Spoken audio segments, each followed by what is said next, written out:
அனைவருக்கும் வணக்கம். இப்ப நம்ம என்ன பார்க்க போறோம்னா, சங்க காலம் முதல் இக்காலம் வரையிலான தமிழ் இலக்கிய வரலாறு. டிஎன்பிஎஸ்சி ப்ரீவியஸ் இயர் கொஸ்டின்ஸ்ல 2020 முதல் 25 வரை தமிழ் இலக்கிய பகுதியில கேட்கப்பட்ட கேள்விகள். தமிழ்நாட்டின் வரலாறு, பண்பாடு, மரபு மற்றும் சமூக அரசியல் இயக்கங்கள் அப்படிங்கிற தலைப்பிலிருந்து 2020 இருந்து 25 வரைக்கும் இந்த 5 ஆண்டுகள்ல கேட்கப்பட்ட வினாக்களினுடைய தொகுப்பை நம்ம பார்க்க போறோம். இதுல என்னென்ன டாபிக்ஸ் எல்லாம் இன்க்ளூட் ஆகுது அப்படின்னா, தொல்காப்பியம், எட்டுத்தொகை, பத்துப்பாட்டு, 11 கீழ்கணக்கு மற்றும் அறநூல்கள், ஔவையார், நாடகம் மற்றும் நாடக ஆசிரியர், இக்கால இலக்கியம் மற்றும் அதன் ஆசிரியர்கள், 19 மற்றும் 20ஆம் நூற்றாண்டு, திருமந்திரம், ஐம்பெரும் காப்பியங்கள், பக்தி இலக்கியம், பெரிய புராணம், தேம்பாவணி முதலியவை மற்றும் சிற்றிலக்கியம். யூனிட் 6 பொறுத்தளவுல கிட்டத்தட்ட 20 கேள்விகள் வரைக்கும் இதுல இருந்து கேட்கப்படுது அப்படிங்கிறதுனால அதிகப்படியான முக்கியத்துவம் கொடுக்க வேண்டிய பகுதியா யூனிட் 6 அமைஞ்சிருக்கு. அதுலயே ரொம்ப குறிப்பா நமக்கு மிகவும் பயனுள்ள ஒரு தகவல் அடங்கிய காணொலியை இது அமையும். காரணம் என்னன்னு பாக்குறப்போ, தொல்காப்பியத்திலிருந்து தற்கால இலக்கியங்கள் வரைக்கும் இருக்கக்கூடிய இலக்கிய கேள்வி எப்படி கேட்கறாங்கன்னு நமக்கு ஒரு அண்டர்ஸ்டாண்டிங் இல்லை. நிறைய ரொம்ப அதிகப்படியான பகுதிகளை உள்ளடக்கி இருக்கிறதுனால நமக்கு ஒரே சோர்ஸ் என்னன்னு பார்த்தா இதற்கு முந்தைய ஆண்டு வினாத்தாள் தான். அதுல என்ன மாதிரியான கொஸ்டின்ஸ் எல்லாம் கேட்டிருக்காங்க அப்படிங்கறத அனலைஸ் பண்ணி நம்ம படிச்சோம் அப்படின்னா, இந்த கொஸ்டின்ல இருந்து நிறைய ரிப்பீட் ஆகிறதுக்கு சான்சஸ் இருக்கு.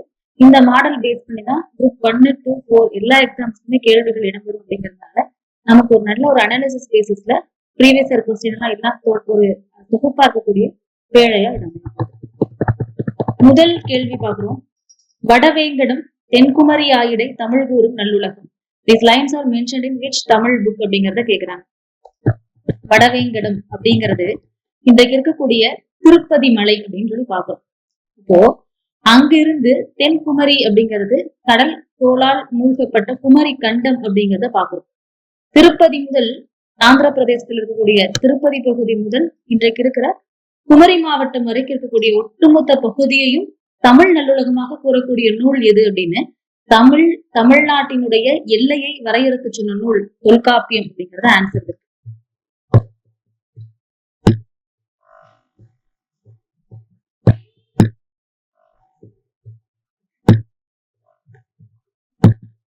தொல்காப்பியம் ஆன்சர் பி அப்படிங்கறத பார்க்கணும். அடுத்ததா, these early works on grammar and poem was assigned to the pre-Christian era.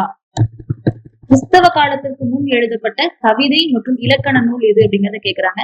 இதுக்கு ஆன்சர் என்னன்னு பார்த்தா தொல்காப்பியம் தான். காரணம் என்னன்னு பார்த்தா, திருக்குறளுக்கே காலத்தால் முந்தைய நூல் தொல்காப்பியம் அப்படிங்கறத பார்க்கணும். இடைச்சங்க நூல் அப்படின்னு சொல்லி பார்க்கணும். முதற் சங்கம் கடற்கோளால் அழிக்கப்பட்டது, 2ஆம் சங்கமும் கடற்கோளால் கொல்லப்பட்டது, 3வது சங்கம் தற்போதைய மதுரையில் நடைபெற்றது. அதுல 2வது சங்கத்தில் உருவான நூல் தான் தொல்காப்பியரால் இயற்றப்பட்ட தொல்காப்பியம். எந்த மொழியில் சார்ந்த இலக்கண நூலுக்கும் இல்லாத சிறப்பு தொல்காப்பியத்துக்கு இருக்கு. காரணம் என்னன்னு பாக்குறப்போ, மற்ற எல்லா இலக்கண நூல்களும் மொழிக்கு இலக்கணம் வகுத்து கொடுக்கும், எல்லா ஒரு இலக்கியத்திற்கு இலக்கணம் வகுத்து கொடுக்கும். ஆனா தொல்காப்பியம் மட்டும்தான் தமிழர்களினுடைய வாழ்வியலுக்கும் சேர்த்து இலக்கணம் வகுத்தது அப்படிங்கிறத பாக்குறோம். அகம் புறம் அப்படின்னு 2ஆ பிரிக்கிறோம். திணை சார்ந்த பாகுபாடு இருக்கக்கூடிய நூல் தொல்காப்பியம் தான். இப்படி பல சிறப்புகள் இருக்கு. கிறிஸ்தவ காலத்திற்கு முன்பு திருக்குறளுக்குமே காலத்தால் முந்தைய நூல் தொல்காப்பியம் அப்படிங்கிறது என்னுடைய சிறப்பு. தொல்காப்பியரால் இயற்றப்பட்டது. அடுத்த கேள்வி, வினையின் நீங்கி விளங்கிய அறிவின் முனைவன் கண்டது எந்த நூல் அப்படிங்கறத கேக்குறாங்க. பிரைமரி ஒரிஜினல் டெக்ஸ்ட் முதல் நூல். அப்படின்னா என்ன இருக்குன்னா, வினையின் நீங்கி விளங்கிய செய்யக்கூடிய செயல்கள் இங்க என்ன செயலை குறிக்குது? கவிதை எழுதுவது குறிக்குது. இப்போ எழுத்துக்கள்ல இருக்கக்கூடிய பிழையை நீக்கி விளங்கிய அறிவின் முனைவன் கண்டது, அறிவினுடைய மூத்தவன் கண்ட நூல் எதுன்னு கேட்டாங்கன்னா முதல் நூல். அகத்தியும் தமிழினுடைய முதல் இலக்க நூல், தொல்காப்பியம் 2வது இலக்கண நூல், அதனுடைய வழி நூலாக நன்னூல் அப்படிங்கிறத பார்க்கணும். சங்க காலத்தின் சமுதாயத்தில் நிலவி வந்த உடன்கட்டை ஏறும் வழக்கத்தை எடுத்து கூறுவது எது? இன் சங்கம் சொசைட்டி தி கஸ்டம் ஆஃப் சதி வாஸ் மென்ஷன்ட் பை எந்த ஒர்க் அப்படிங்கறத கேக்குறாங்க.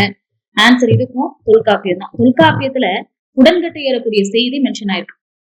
அப்போ பூதப்பாண்டியனுடைய மனைவி உடன்கட்டை ஏறிய செய்தி புறநானூறுல இருக்கு. ஒருவேளை இங்க தொல்காப்பியம் ஆப்ஷன்ல இல்லாம இருந்ததுன்னா இங்க எட்டுத்தொகை ஆன்சரா போடலாம். ஏன்னா புறநானூறுலயுமே உடன்கட்டை ஏறக்கூடிய செய்தி இருக்கு. என் கணவன் மாண்டபின் நானும் மடிதல் நேரிது, நன்னீர் பொய்கையும் தீயும் என கொன்றே அப்படின்னு சொல்லிட்டு பூதப்பாண்டியனுடைய மனைவி உடன்கட்டை ஏறிய செய்தி புறநானூறுல மென்ஷன் ஆயிருக்கு. ஆனா பொதுவா உடன்கட்டையறக்கூடிய வழக்கம் அப்படின்னு சொல்லக்கூடிய நூல் எதுன்னு கேட்டாங்கன்னா தொல்காப்பியம் அப்படிங்கிறதா இதற்கு சரியான விடை அப்படிங்கிறத பார்ப்போம். How many chapters and sections does Tolkappiyam have அப்படிங்கறத கேக்குறாங்க.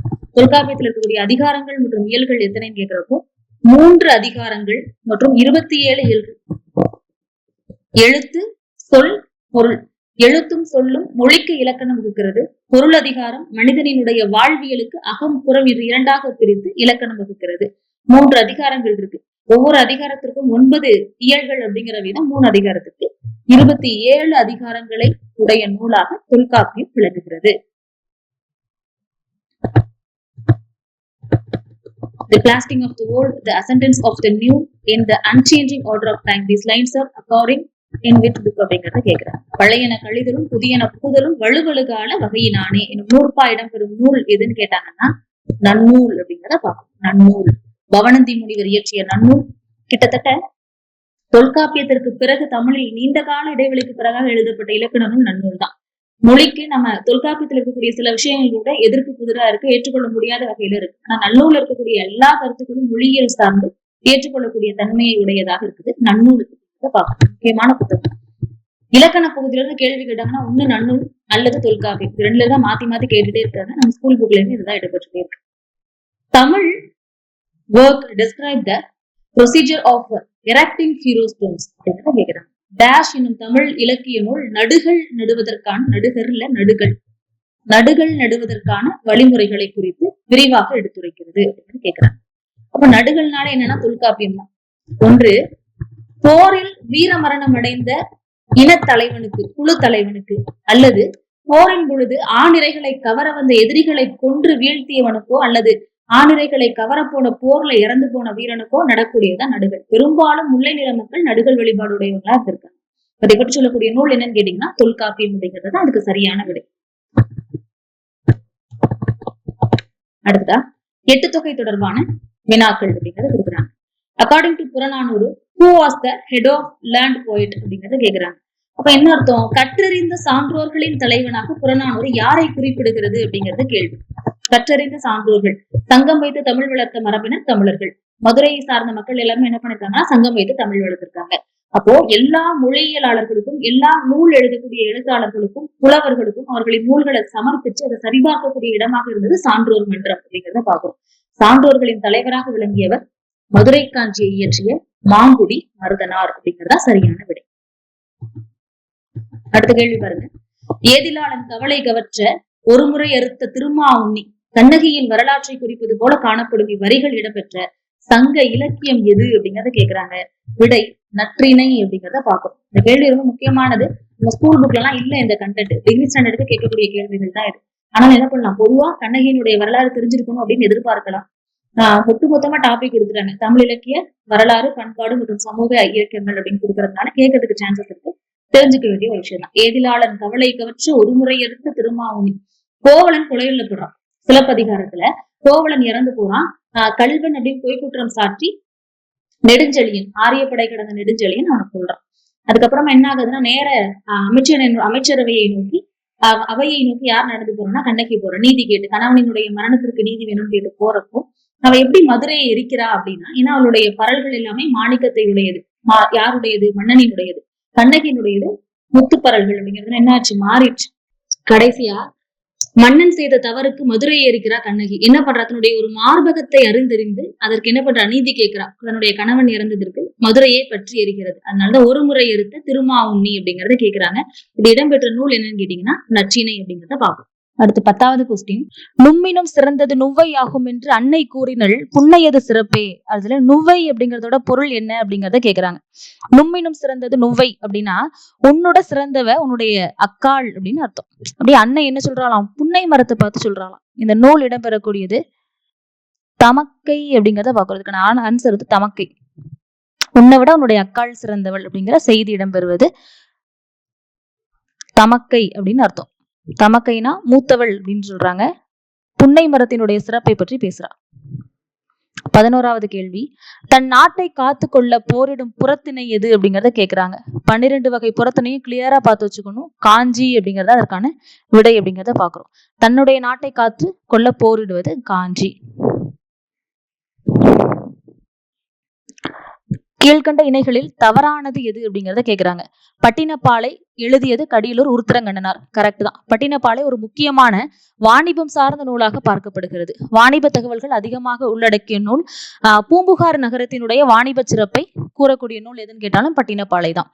கொள்வதும் மிகை கொள்ளாது, கொடுப்பதும் குறைவுபடாது அப்படிங்கறத சொல்லியிருக்காங்க. அப்படின்னா என்ன அர்த்தம்? வாங்குறப்போ அதிகமா வாங்கணும்னு ஆசைப்படக்கூடாது. ஒரு பொருளை கொடுக்கக்கூடிய விலைக்கு தகுந்த அளவு தான் நம்ம வாங்கிக்கணும். அதே மாதிரி கொடுப்பதும் குறைவுபடாது. அடுத்தவர்களுக்கு விற்கும் பொழுதும் பொருள்ல தர குறைபாடோ அல்லது அளவு குறைபாடோ இருக்கக்கூடாதுன்னு சொல்லக்கூடிய நூல் பட்டினப்பாலை. மிக முக்கியமான அறக்கருத்துக்கள் அடங்கிய ஒரு பேழை. 18 8 சேர மன்னர்கள் குறித்து பேசுகிறது. மொத்தம் என்ன பண்ணிருக்காங்க? 10 பாடல்களாக 8 அதுல கிடைச்சிருக்கு. முதல் 10 கடைசி 10 கிடைக்கல. மொத்தம் 10 சேர மன்னர்களின் சிறப்பை பேசுவது 18.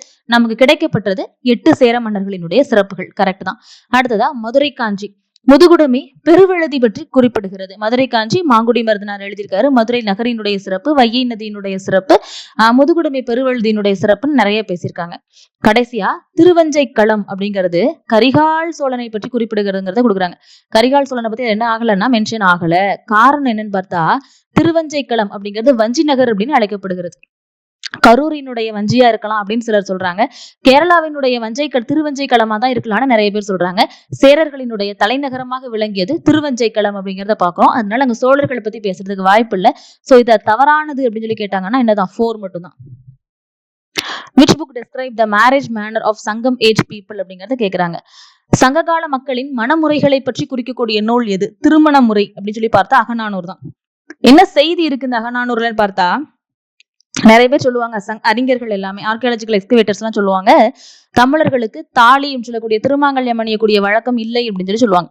ஆனா அகநானூறுல என்ன சொல்லியிருக்காங்க? புலியை கொன்று புலியை வெற்றி பெற்று புலியினுடைய பல்லை தாலியாக கொண்டு வந்து மணமகன் மணமகளுக்கு அணிந்ததாக இருக்கக்கூடிய செய்தி அகநானூறுல இருக்கு. அதனால அகநானூறு அப்படிங்கறதா மணமுறைகளை பற்றி சொல்லக்கூடிய நூல் அப்படிங்கறத கிளியரா பார்த்து வச்சுக்கணும். நாடாக ஒன்றோ காடாக ஒன்றோ அவ்வளி நல்லை வாழிய நிலனே அப்படிங்கிற இந்த வரிகள் யாரையினுடைய ஒழுக்கத்தை அடிப்படையா பேசுதுங்கிறத கேக்குறாங்க. புறநானூறு. நாடாக ஒன்றோ காடாக ஒன்றோ அவளாக ஒன்றோ மிசையாக ஒன்றோ எவ்வளி நல்லவர் ஆடவர் அவ்வளி நல்லை வாழிய நிலனே அப்படிங்கிற செய்தி இருக்கு. இது மேற்கண்ட புறநானூற்று பாடல் உலக மேம்பாட்டிற்கு யாருடைய ஒழுக்கத்தை அடிப்படையாக கூறுகிறது அப்படிங்கறத கேக்குறாங்க. ஆடவர்களினுடைய ஒழுக்கம், மென். என்னன்னா அது எப்படிப்பட்ட நிலமா இருந்தாலும் சரி, அது நாடா இருந்தாலும் சரி, காடா இருந்தாலும் சரி, மேடா இருந்தாலும் சரி, பள்ளமா இருந்தாலும் சரி, நிலத்தினுடைய தன்மையை வைத்து அந்த நிலத்துக்கு என்ன கிடையாது, உலகத்துக்கு சிறப்பு இல்லை. அந்த நிலத்தில் வாழக்கூடிய ஆண்மகன்களை வைத்துதான் அந்த மண்ணுக்கு சிறப்பு அப்படிங்க சொல்லக்கூடியது முக்கியமான ஒரு நூல். ஆடவர் அப்படிங்கிறது ஆன்சர். அடுத்த கொஸ்டின் பாருங்க. carpenter who makes 8 chariots a day, how strong a chariot's wheel if he takes 1 month to make that one? What is the implied means of this Purananuru பாடல் அப்படிங்கறத கேக்குறாங்க. புறநானூற்று பாடல். என் தேர் செய்யும் தச்சன் திங்கள் வலித்த காலன்னோனே எனும் புறநானூற்று பாடல் உணர்த்தும் பொருள் என்ன அப்படிங்கிறது கேள்வி. வேற ஒண்ணுமே இல்லை. என்ன பண்ணுவானா, ஒரு நாளுக்கு 8 தேர் செய்வானா ஒரு தச்சன். ஒரு நாள்ல என்ன பண்ண முடியாது, கண்டிப்பா ஒரு சின்ன சக்கரத்தை கூட நம்மளால செதுக்க முடியாது. அப்படி இருக்கும் பொழுது 8 தேர் ஒரே நாள்ல அந்த தச்சன் செய்வானா. அவ்வளவு சிறப்பு வாய்ந்த தச்சன் ஒரு மாதம் முழுவதும் உட்காந்து 30 நாள், திங்கள்லாம் மாதம்னு அர்த்தம், 30 நாள் முழுக்க உட்காந்து ஒரே ஒரு சக்கரத்தை மட்டும் செஞ்சானா. அப்ப அந்த சக்கரம் எந்த அளவுக்கு வலிமை பெற்றதா இருக்கும் அப்படிங்கிறத கம்பேர் பண்றாங்க. அப்ப இதுல என்ன சொல்லியிருக்காங்க? என் தேர் செய்யும் தச்சன் திங்கள் வலித்த காலன்னோனே. புறநானூற்று பாடல் உணர்த்தக்கூடிய செய்தி ஸ்ட்ராங் பர்சன், வலிமை உடையவன் அப்படின்னு அர்த்தம். முடிஞ்ச அளவுக்கு இங்கிலீஷ்லயும் தமிழ்லையும் பைலிங்குவல் கொஸ்டின் இருக்கிற பட்சத்துல இங்கிலீஷையும் சேர்த்து ரீட் பண்ணி பார்த்தா இலக்கியத்தை ஓரளவுக்கு நம்மளால ஈஸியா அப்ரோச் பண்ண முடியும். ஏன்னா தமிழ்ல என்ன பண்ணாது, நமக்கு மீனிங் புரியாது. ஏன்னா சுத்த தமிழ்ல செந்தமிழ்ல என்ன பண்ணிருப்பாங்க, பழந்தமிழ்ல கொடுத்து வச்சிருப்பாங்க. இங்கிலீஷ்ல கொடுக்கும்போது ஓரளவுக்கு தற்கால ஆங்கிலத்தில் இடம்பெறதுனால நம்மளால ஓரளவுக்கு மேட்ச் பண்ண முடியும். இது சின்ன ட்ரிக் தான். ட்ரை பண்ணி பாத்தீங்கன்னா என்ன கரெக்டா வரதுக்கு சான்சஸ் நிறைய இருக்கு. 16வது கேள்வி பாருங்க. அற்றை திங்கள் அவ்வநிலவில் எந்தையும் உடையேம் எம் குன்றும் பிறர்கொளார் எனும் புறநானூற்று பாடல் உணர்த்தும் துறை என்ன அப்படிங்கறத கேக்குறாங்க. அப்படின்னா என்ன அர்த்தம்? முக்கியமான ஒரு பாடல் வரி, தமிழ் இலக்கியத்திலே ரொம்ப பெயர் போன பாடல் இதுதான். ஔவையார் எழுதிய முக்கியமான ஒரு பாட்டு. அற்றை திங்கள் அவ்வநிலவில் எந்தையும் உடையேம் எம் குன்றும் பிறர்கொளார். யார் சொன்னது இது அப்படின்னு பாத்தீங்கன்னா பாரி மகளிர்கள் அங்கவை சங்கவை 2 பேர் என்ன பண்றாங்கன்னா, ஒரு நல்ல பௌர்ணமி தினத்தன்று நம்ம வழக்கமா என்ன பண்ணுவோம், நம்ம வீட்டு மொட்டை மாடிலாம் நின்று நிலாவை பார்ப்போம், அல்லது வெறும் முற்றத்துல நின்று நிலாவை பார்ப்போம். பார்க்கறதுக்கு ரொம்ப பிரகாசமா பயங்கர அழகா இருக்கும். அதே மாதிரி அப்படிப்பட்ட ஒரு பௌர்ணமி தினத்தன்று அங்கவையும் சங்கவையும் என்ன பண்றாங்க, பார்த்துட்டு இருக்காங்க நிலாவை. அப்ப 2 பேரும் அழுகுறாங்க, பேசிக்கிட்டே அழுதுட்டு இருக்காங்க. என்ன சொல்றாங்க, ஒப்பாரி வைக்கிறாங்க. என்ன சொல்றாங்கன்னா, போன மாசம் இதே திங்கள்ல என்ன நடந்தது, நம்மளுடைய தந்தையும் நாமும் சேர்ந்து இந்த நிலாவை பார்த்து ரசிச்சிட்டு இருந்தோம். அதே வெண்ணிலவு இன்னைக்கு இருக்கு. ஆனா எங்களுடைய தந்தை இல்லை. எந்தையும் உடையே போன மாதம் யார் இருந்தா, எங்கள் தந்தை இருந்தார், இப்போ இல்ல. எம் குன்றும் பிறர் கொளார். அதே போன பௌர்ணமி தினத்தன்று எங்களுடைய நாட்டை பிறர் என்ன பண்ணல, கவர்ந்துட்டு போல. ஏன் இங்க குன்றுன்னு மென்ஷன் பண்றாங்க, பாரி இருந்த பரம்பு நாடு அப்படிங்கிறது ஒரு மலைப்பகுதி, சிவகங்கை மாவட்டத்தினுடைய பிரான்மலை. அதனால எங்களுடைய குன்றை கல்வர்கள், பிறர்னா யாரு, சேர சோழ பாண்டிய மூவேந்தர்களும் சேர்த்து வீழ்த்தப்பட்ட மன்னன் பாரி. அப்ப அப்படிப்பட்ட குன்று எங்களிடம் இருந்தது, எங்களுடைய தந்தை எங்களிடம் இருந்தார். இந்த மாசம் அதே வெண்ணிலவு இருக்கு, ஆனா ரெண்டுமே எங்க கிட்ட இல்லைன்னு யாரு பாடுறான்னா, பாரி மகளிர்கள் பாடிய கையறு நிலை பாடல். கையறுனா என்ன அர்த்தம்னா ஒப்பாரி பாடல் அர்த்தம். ஹெல்ப்லெஸ் ஸ்டேட் இன் டிஸ்ட்ரெஸ் அப்படின்னு சொல்லுவாங்க. அடுத்த பாடல் பாருங்க. புகழ் எனின் உயிரும் கொடுக்குவர், பழி எனின் உலகுடன் பெரினும் கொள்ளலர் எனும் புறநானூற்று பாடல் யாரை சுட்டுகிறது அப்படிங்கறத கேக்குறாங்க. புகழ் வந்து சேரும்னு சொன்னா உயிரே கேட்டா கூட கொடுத்துருவாங்களாம், எனக்கு புகழ் கிடைச்சா போதும், உயிர் முக்கியம் இல்லை அப்படின்னு. ஒருவேளை பழி வந்து சேரும்னு தெரிஞ்சா உலகத்தையே நீ கையில வச்சுக்கோ, ஆனா இந்த ஒரு பழிச்சொல்லையும் சேர்த்து வச்சுக்கோன்னு சொன்னாங்கன்னா அதை கையில வாங்கிக்க மாட்டாங்களாம். யார் எப்படிப்பட்ட தன்மையினர் அப்படின்னு சொல்லி கேட்டாங்கன்னா அவங்கதான் சான்றோர்கள் அப்படிங்கறத பாக்குறோம். வைஸ்மன், வைஸ்மன் என்ன அர்த்தம், இங்கிலீஷ்ல அறிவுடையவர்கள் அர்த்தம், சான்றோர்கள்னு தமிழ்ல சொல்றோம். புகழ் வந்துச்சுன்னா உயிரையும் கொடுப்பாங்க, பழி வந்ததுன்னா உலகையே கொடுத்தாலும் கையில வாங்க மாட்டாங்க அப்படின்னு சொல்லக்கூடியவங்க சான்றோர்கள் தான். அடுத்த கேள்வி பாருங்க. பெரியோரை வியத்தலும் இளமை, சிறியோரை இகழ்தல் அதனினும் இளமே என முடியும் புறநானூற்று பாடலினுடைய முதல் அடி எது அப்படிங்கறத கேக்குறாங்க. முக்கியமான வார்த்தை. யார் சொல்லியிருப்பானா, கணியன் பூங்குன்றனார் சொல்லியிருக்காரு இந்த வார்த்தையை. பெரியோரை வியத்தலும் இளமைன்னா இதுல வயதுல மூத்தவங்க எல்லாம் கிடையாது. செல்வந்தர்களா இருக்கலாம், சான்றோர்களா இருக்கலாம், வயதில் முதியவர்களா இருக்கலாம், அல்லது அறிவு முதிர்ச்சியுடையவர்களாக இருக்கலாம். யாரையுமே சமமாக பாவிக்கணும். யாரும் அந்த உலகத்துல பெரியவங்களும் கிடையாது, சின்னவங்களும் கிடையாது. நம்மை விட பெரியோரை வியத்தல் தவறானது, யாரையும் பத்தி எக்ஸைட்டே ஆகக்கூடாதுங்கிறாங்க. சிறியோரை இகழ்தல் அதனினும் இளமே, நம்மளோட அவன் ஏழையா இருக்கான், நம்மளை விட கல்வி அறிவுல குறைஞ்சவனா இருக்கான், நம்மளை விட அவன் தரத்துல குறைஞ்சவனா இருக்கான், வயதில் சிறியவனா இருக்காங்கிறதுக்காக அவங்களை என்ன பண்ண முடியாது, எள்ளி நகையாடக்கூடாது, அவங்களை இகழக்கூடாது அப்படின்னு சொல்லக்கூடிய செய்தி புறநானூறுல இருக்கு. அப்ப கணியன் யார் தான் சொல்லியிருக்கா, பூங்குன்றனார் இந்த பாடல் சொல்லியிருக்காரு. இது எந்த பாடல்ல தொடங்கினா, ரொம்ப புகழ்பெற்ற தமிழ் புறநானூற்று பாடலான யாதும் ஊரே யாவரும் கேளிர் தீதும் நன்றும் பிறர் தர வாரா அப்படிங்கிற பாடல்ல வரக்கூடிய வரிதான் இது. ரொம்ப முக்கியமான ஒரு பாடல். பொன்னோடு வந்து கரியோடு பெயரும் தொடர் இடம்பெற்ற நூல் எது அப்படிங்கறத கேக்குறாங்க. பட்டினப்பாலை. அப்ப என்ன அர்த்தம், பொன்னோடு வந்து கரியோடு பெயரும்னா வெளிநாட்டினர் நம்ம நாட்டுக்கு என்ன எடுத்துட்டு வராங்கன்னா தங்கத்தை எடுத்துட்டு வராங்க. அரபு நாடுகளை சார்ந்தவர்களா இருந்தாலும் சரி, அல்லது ஐரோப்பிய மேற்கத்திய நாடுகளை சார்ந்தவர்களாக இருந்தாலும் சரி, கிரேக்கர்கள், யவனர்கள், ரோமானியர்கள் எல்லாருமே இங்க தமிழ்நாட்டுக்கு வந்து வாணிபம் பண்ணியிருக்காங்க. தங்கத்தை கொடுத்துட்டு நம்ம நாட்டில் இருக்கக்கூடிய கருமிளகு இருக்கு இல்லையா, அதை ஏற்றுமதி செய்து கொண்டு போயிருக்காங்க. கரி அப்படிங்கறதோட பொருள் என்னன்னு கேட்டாங்கன்னா கருமிளகு அப்படின்னு அர்த்தம். மிளகு. இப்ப என்ன சொல்றாங்க, இதத்தான் கரி அப்படிம்பாங்க. முக்கியமானது கருமிளகு. எதுக்காக பயன்படுத்திருக்காங்கன்னு பார்த்தா, கிரேக்கர்கள், ரோமானியர்கள்லாம் அவர்களுடைய இறந்த உடல்களை பதப்படுத்தக்கூடிய மம்மிகள் இருக்கு இல்லையா, அதெல்லாம் எடுத்து பாக்குறப்போ அதுக்குள்ள என்ன இருக்கான், கருமிளகு இருக்கிறது இன்னைக்கு அகழ்வாராய்ச்சியாளர்கள் கண்டுபிடிச்சிருக்காங்க. இது இருக்கக்கூடிய செய்தி எந்த நூல்ல இடம்பெறுதுன்னா பட்டினப்பாலையில இடம்பெறுது. 20வது கேள்வி பாருங்க. வரலாற்று செய்திகள் மிகுதியாக கொண்ட 8 தொகை நூல் எதுன்னு கேட்டாங்கன்னா கண்ணு மூடிட்டு சொல்லிடலாம், அகநானூறு தான். வரலாற்று செய்தி என்னது, மன்னர்கள் பற்றியதா இருக்கலாம், போர் குறித்த செய்திகளாக இருக்கலாம், எல்லாமே எனது முக்கியமான தகவல்கள் அடங்கிய நூலாக அகநானூறு அப்படிங்கிறது இருக்கு. அடுத்த கேள்வி. ஆற்றுதல் என்பது ஒன்று அலர்ந்தவருக்கு உதவுதல், போற்றுதல் என்பது புணர்ந்தாரை பிரியாமை. அடுத்த வரி என்னங்கிறத கேக்குறாங்க.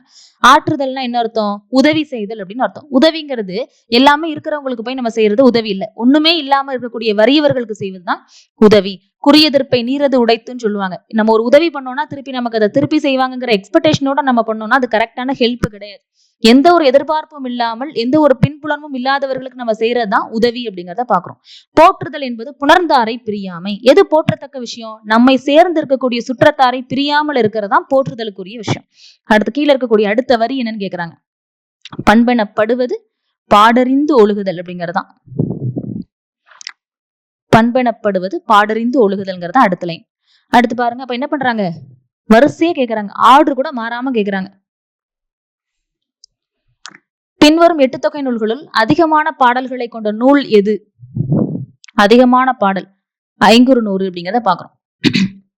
நற்றிணை, குறுந்தொகை, குறுகிய அடிவரை உரியறதுனாலதான் அதுக்கு என்னது குறுந்தொகைன்னு பேர் வைக்கிறாங்க. கலித்தொகை கம்பேர் பண்றப்போ 500 தான் அதிக பாடல்கள். மொத்தம் எத்தனை பாடல் இருக்கு? 500 பாடல் இருக்கு.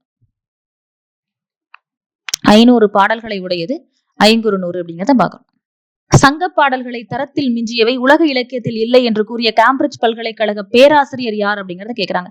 கேம்பிரிட்ஜ் யூனிவர்சிட்டியுடைய ஒரு ப்ரொஃபசர் என்ன சொல்றாருன்னா, சங்க பாடல்களை தரத்துல குவாலிட்டியில மிஞ்சினது உலக இலக்கியத்துல எங்கேயுமே இல்லைங்கிறார். சொன்னது யாருன்னா ஆர்.இ. ஆஷர். ஆர்.இ. ஆஷர் தான் சொல்லியிருக்காரு.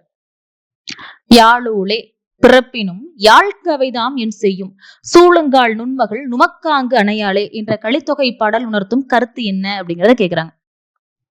யாழுலே பிறப்பினும் எப்பேற்பட்ட இடத்துல பிறந்தாலும் சரி, யாழுக்கு அவைதான் என் செய்யும் சூழுங்கால் நுண்மகள் நுமக்காங்கு அணையலே. இல்வாழ்க்கை தொடங்கும் போது பிறந்த இடத்து பாசம் விலகும். திருமணமானதுக்கு அப்புறம் என்ன ஆகுமா? பெண்களுக்கு பிறந்த இடத்தினுடைய பாசம் விலகும்னு சொல்லியிருக்காங்க. கலித்தொகையில இந்த வார்த்தை இருக்கு.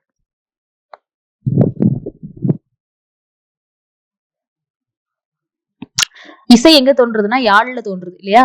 அப்போ அந்த இசையினால யாழுக்கு என்ன பயன்னா கிடையாது. யாழ்னால தான் இசைக்கு பயன். அதே மாதிரிதான் பெண்கள் பிறந்த வீட்டுக்கு என்ன பண்ண போறது இல்லை, எப்பொழுதுமே பயனுள்ள ஒரு விஷயத்த கொடுக்க போறதே இல்லை.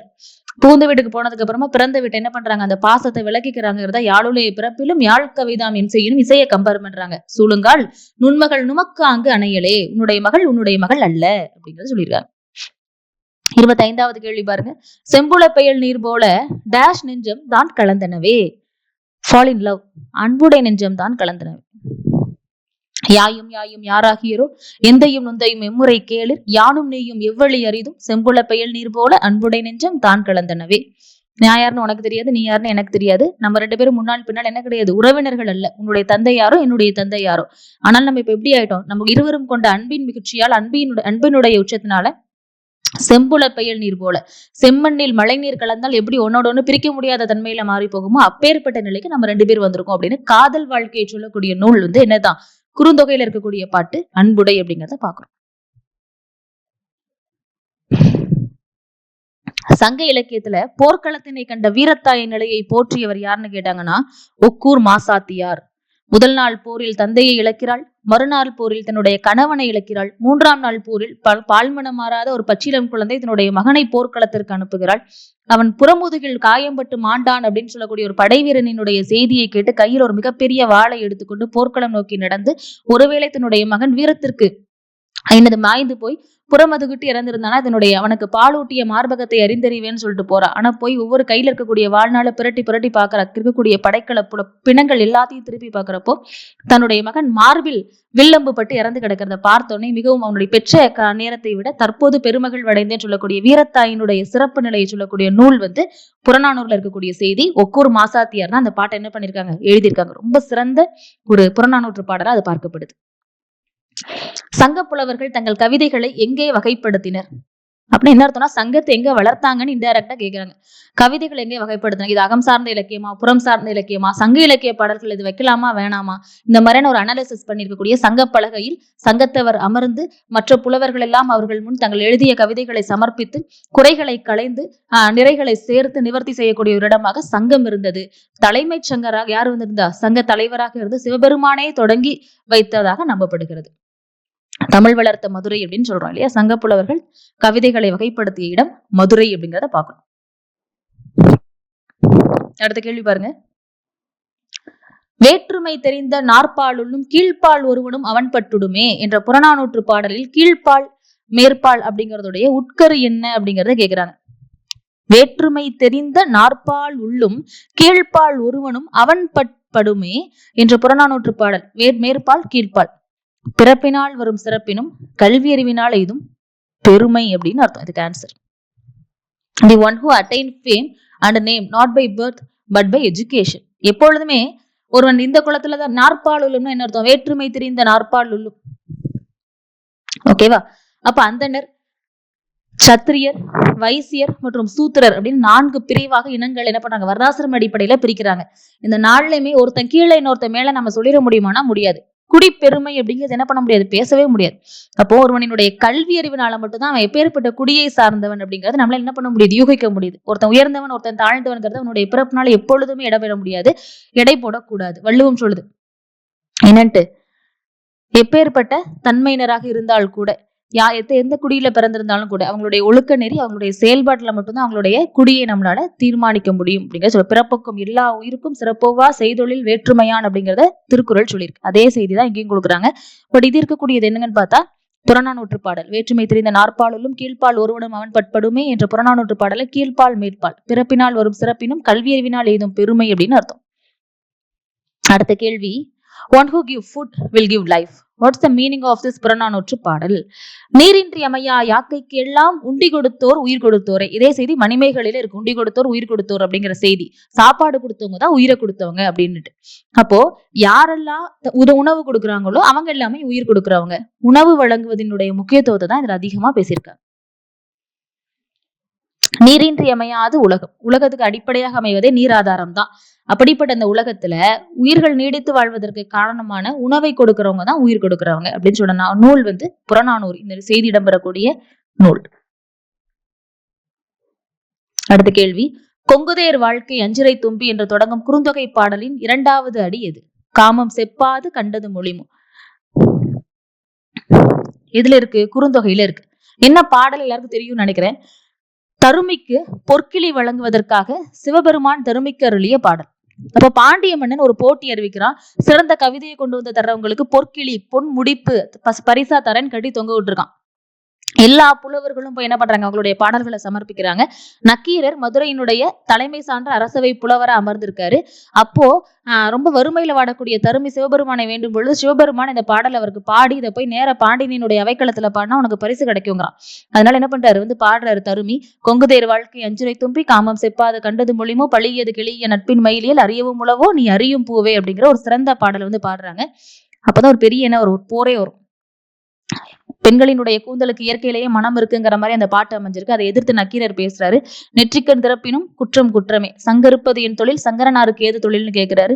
அவர் பெரிய என்ன ஆகுது, தீவெட்பு நோயினால் ஆட்கொள்ளப்படுறாரு. கடைசியா பொற்றாமரை குளத்தில் வீழ்ந்து தன்னுடைய நோய் நீங்கியதாக வரலாறு இருக்கு. சிவபெருமான் நெற்றிக்கண்ணை திறந்த கதையும் அங்கதான் வருது.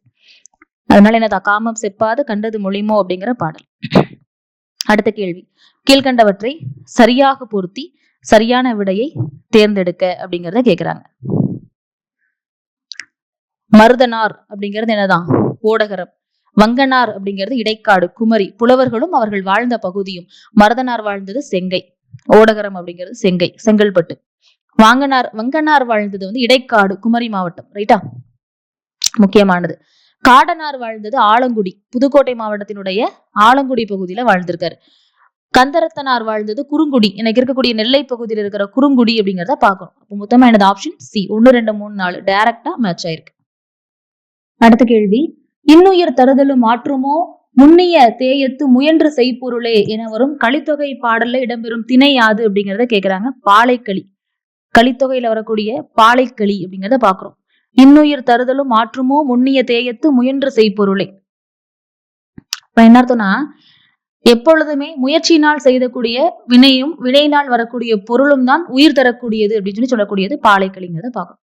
இரும்பு கடலின் அழைக்கப்படும் பணுவல் எது? பணுவல்னா நூல் அப்படின்னு அர்த்தம். இரும்பு கடலை அப்படிங்கிற அடைமொழியோடு அழைக்கப்படுவது பதிற்றுப்பத்து அப்படிங்கிறத பாக்குறோம். சேர மன்னர்களினுடைய சிறப்புகளையும் வரலாறுகளையும் எடுத்துக் கூறுவது. 8 தொகையும் 10 பாட்டும் ஏறத்தாழ எத்தனை பாடல்களை கொண்ட இலக்கிய கருவூலம் அப்படிங்கிறத கேக்குறாங்க. 2400 அப்படிங்கிறது ஆன்சர். 2400 மொத்தம் இருக்கக்கூடிய பாடல்கள். அடுத்த கேள்வி, ஒருவனை ஒருவன் அடுதலும் தொலைதலும் புகுவது அன்றி உலகத்து இயற்கை என்று பாடியவர் யார் அப்படிங்கிறத கேக்குறாங்க. ஒருவனை ஒருவர் அடுதலும் தொலைதலும் புதுவது அன்றி உலகத்து இயற்கை. ஆப்ஷன் ஏ இடைக்குன்றூர் கிழார். ஒருத்தவங்களுக்கு ஒருத்தவங்க என்ன பண்ணிப்போம், குறை சொல்லிப்போம் அப்படிங்கிறது என்னது, அந்த உலகத்தினுடைய இயற்கை. அடுத்து 36வது கேள்வி, பாடான் திணையினும் ஒரே திணையை மட்டும் கொண்டு பாடப்பட்ட பணுவல் எது அப்படிங்கிறத கேக்குறாங்க. பதிற்றுப்பத்து. ஏன்னா பாடான் திணை என்பது என்ன அர்த்தம், ஒரு மன்னன் அல்லது வீரனினுடைய ஒரு ஆண்மகனினுடைய ஒழுக்கலாறுகளையும் அவனுடைய சிறப்புகளையும் செய்திகளையும் சொல்லக்கூடியதான் பாடான் திணை. அவனுடைய வெற்றியையும் வீரத்தையும் குறிப்பிடுவது. பதிற்றுப்பத்துல 10 சேர மன்னர்களினுடைய வீரம், அவர்களினுடைய வாழ்க்கை, ஒழுக்கம் அதெல்லாம் பத்தி பேசினதுனால அது பாடான் திணையை மட்டுமே பாடுபொருளாக அடிப்படை பொருளாக கொண்டு பாடப்பட்ட நூல். 8 மன்னர்களினுடைய செய்திகள்லாம் கிடைச்சிருக்கு. சங்ககால மன்னனான பசும்பூன் பாண்டியனின் யானைகளின் மேல் வெள்ளை கொடி பறந்தது என்ற செய்தியை கூடக்கூடிய நூல் எது அப்படிங்கிறத கேக்குறாங்க. அடுத்த கேள்வி, அகநானூறு அப்படின்னு அர்த்தம். பசும்பூன் பாண்டியன் ஒருத்தன் இருந்திருக்கான். அவன் யானைகள் மேல என்ன பண்ணிருக்கானா, வெள்ளை கொடியை பறக்க விட்டுருக்கான் அப்படிங்கிறத பாக்குறோம். வெள்ளை கொடினா சமாதானத்தை குறிக்கக்கூடியது அப்படின்னு அர்த்தம். நிறைய வரலாற்று தகவல்கள் அடக்கிய நூல் ஏற்கனவே அகநானூறுன்னு பார்த்திருக்கோம். அது திருப்பியும் என்ன இருக்கு, ப்ரூவ் பண்ணிருக்காங்க. 38வது கேள்வி, which songs of the particular திணை are not found in Purananuru? எத்திணைக்குரிய பாடல் புறநானூற்றுல இல்ல அப்படிங்கறத கேக்குறாங்க. இது கேட்ட கேள்வி. உளிங்கை திணை அப்படிங்கிறத பாக்குறோம். பாடான் திணைனாலே கண்டிப்பா புறநானூறுல இருக்கும். புறநானூறுன்னு அர்த்தம் வரலாற்று கருவூலம்னு நம்ம புறநானூறு சொல்லுதோம். அந்த அளவுக்கு பாடான் திணை ஒரு மக்கள் மற்றும் என்னது வீரர்கள், மன்னரினுடைய புகழ், ஆட்சி சிறப்பு, கல்வி, கொடைன்னு எல்லாத்த பத்தியுமே பேசியிருக்கோம் இல்லையா? அதனால உளிங்கை திணை மட்டும் அதுல பேசப்படலை அப்படிங்கிறத பாக்குறோம். 39 பொருட்கலவை நூல் என்று அழைக்கப்படும் நூல் எது? பரிபாடல். பரிந்து வரும் ஓசையுடைய பாடல்களை உடையதால் பரிபாடல் என்று அழைக்கப்பட்டது. நிறைய பொருள் மிக்ஸ் ஆகி வந்திருக்குமா. இடியஸ் உளர்ச்சிக்கலை என்ன கொடுத்திருக்காங்க? ஒடிபஸ் காம்ப்ளெக்ஸ் மையமாக கொண்டு ஜெயகாந்தன் எழுதிய நாவல் எது அப்படிங்கறத கேக்குறாங்க. ரிஷி மூலம். நமக்கு தெரிஞ்சது என்ன தெரியும்? ரிஷி மூலம்ங்கிறது அவருடைய நாவல் மட்டும் தான் நமக்கு தெரியும். அதையும் என்ன பண்றாங்க, டீப்பா மைய கருலாம் என்னங்கிறத கேட்கறாங்க. Degree standard. இடிய சுழற்சிக்கலை அப்படிங்கிறத மையமா கொண்டு ஜெயகாந்தன் எழுதிய நாவல் ரிஷி மூலம். பேக்கண்டு நஞ்சுண்டு அமைவர் நயத்தக்க நாகரீகம் வேண்டுபவர் என்னும் வரிகள் இடம்பெற்ற நூல் எதுன்னு கேட்காங்க. பேக்கண்டும் நஞ்சுண்டு அமைவர் நயத்தக்க நாகரிகம் வேண்டுபவர் எனும் வரிகள் இடம்பெற்ற நூல் என்னன்னா ஆப்ஷன்ல இல்ல, திருக்குறள் அப்படிங்கிறது அதோட ஆன்சர். திருவள்ளுவர் எழுதிய திருக்குறள்ல என்ன சொல்லியிருக்காரு அப்படின்னா, நம்முடைய நல்ல பண்புடையவர்கள் விஷமாவே இருந்தாலும் எதிர்க்க இருக்கக்கூடியவங்க விரும்பி கொடுத்தாங்கன்னா அதை வாங்கி குடிக்கக்கூடிய பண்புடையவர்களா இருப்பாங்க. அடுத்து 41வது கேள்வி, பெயக்கண்டும் நஞ்சுண்டு அமைவர் நயத்தக்க நாகரிகம் வேண்டுபவர் அப்படிங்கிற பாடல் வரிகள் இடம்பெறக்கூடிய நூல் எது அப்படிங்கிறத கேக்குறாங்க. பெயக்கண்டும் நஞ்சுண்டு அமைவர் நயத்தக்க நாகரிகம் வேண்டுபவர் அப்படிங்கிறது நற்றிணை, அகநானூறு, குறுந்தொகை, புறநானூறு அப்படின்னு ஆப்ஷன் வைக்கிறாங்க. திருக்குறள் அப்படிங்கிறது அதுக்கு சரியான விடை. திருக்குறள் அப்படிங்கிறது அப்படின்னு என்ன அர்த்தம்னா, தன்னை விரும்பி ஒருத்தவங்க நஞ்சு கொடுத்தா கூட வேண்டான்னு சொல்லாம உண்ணக்கூடிய மாண்பினர் அப்படிங்கிறவங்க தான் சான்றோர்களுக்கு அடையாளம் அப்படிங்கிறாங்க. நஞ்சுன்னு தெரிஞ்சும் வேண்டான்னு மறுக்காம வாங்கி உண்ணக்கூடிய மரபு அப்படிங்கிறது நம்ம தமிழர்கள் கிட்ட இருந்திருக்கு அப்படிங்கிற செய்தி திருக்குறள்ல இடம்பெற்றிருக்கு. கூர்வேல் குவைய மொயம்பின தேர்வன் பாரிதன் பரம்பு நாடே அப்படிங்கிற பாடல் அடி இடம்பெற்ற நூல் எது அப்படிங்கிறத கேக்குறாங்க. புறநானூறு அப்படிங்கிற நூல்ல தான் இது இடம்பெற்றிருக்கு. புறநானூறு என்ன அர்த்தம் அப்படின்னா, கூறிய வேலை உடைய தேர் படைகளை உடையவன் பாரி அப்படிங்கிற செய்தி.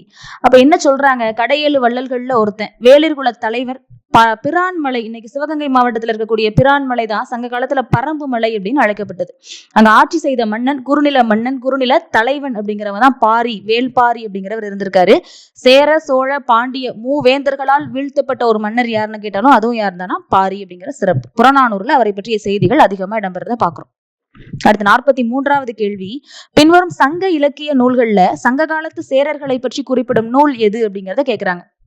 அப்போ சங்ககால சேரர்கள்னால ரிப்பீட்டடா அந்த கொஸ்டின் வந்துட்டே இருக்கு. 10 அப்படிங்கிறது மொத்தம் ஒவ்வொரு சேர மன்னருக்கும் 10 பாடல்கள் வீதமாக இடம்பெறக்கூடிய நூல். அடுத்து 44வது கேள்வி, நெடுந்தொகை என்று அழைக்கப்படுவது எது அப்படிங்கிறத கேக்குறாங்க. அகநானூறு அப்படிங்கிறது ஆன்சர். நற்றிணை, குறுந்தொகை, ஐங்குறுநூறுலாம் ஆப்ஷன்ல வைக்கிறாங்க. நெடுந்தொகை என்ற ஒரு புனைப்பெயரோடு அழைக்கப்படக்கூடிய நூல் அகநானூறு அப்படிங்கிறத பாக்குறோம். அடுத்த கேள்வி ரொம்ப முக்கியமானது. நல்லது செய்தல் ஆற்றீர் ஆயினும் அல்லது செய்தல் ஓம்புமின் என்று பாடிய புலவர் யார் அப்படிங்கிற கேக்குறாங்க. அப்போ என்ன நூல் அப்படின்னு இதுல கேள்வி கேட்கலாம்.